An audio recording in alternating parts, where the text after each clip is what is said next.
Praise the lord. Good morning. ఇదైన దేవుని వాగ్దానము. మార్కు సువార్త 16వ అధ్యాయము 9వ వచనము.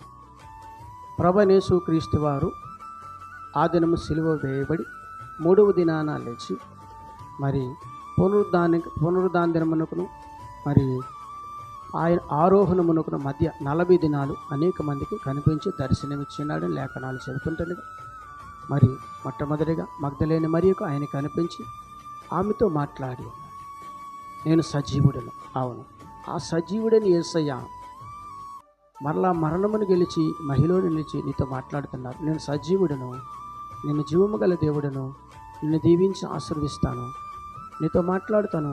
కష్టం వస్తే నీ కన్నీటిని తుడుస్తాను, దుఃఖం వస్తే నిన్ను దీవించి ఆశీర్వదిస్తాను. నీవు నా యందు నమ్మకించి మరి మగ్దలేని మరియవలే నా ప్రభు బ్రతికి ఉన్నాడు, నా తోడుంటాడని నమ్మి ప్రార్థించగలిగితే నిన్ను దీవించి ఆశీర్వదిస్తానని ప్రభువైన యేసుక్రీస్తు వారు నీతో మాట్లాడుతున్నాడు. ఆమెను ప్రార్థన చేద్దాం. సకల ఆశీర్వచనములకు కారణభూతుడైన మా యేసు ప్రభువా, నీ ఘనమైన నామానికి స్తుతులు స్తోత్రాలు, నీ సుందరమైన నామానికి లెక్కలు ఉన్నాలు. ఉదయకాల సమయంలో వాగ్దానమును సూచన వాగ్దానమును చదివిన ప్రతి బిడ్డను దీవించండి, ఆశీర్వదించండి. యేసుక్రీస్తు పరిశుద్ధమైన నామంలో అడిగి వేడుకొంచున్నాను పరమ తండ్రి. ఆమేన్.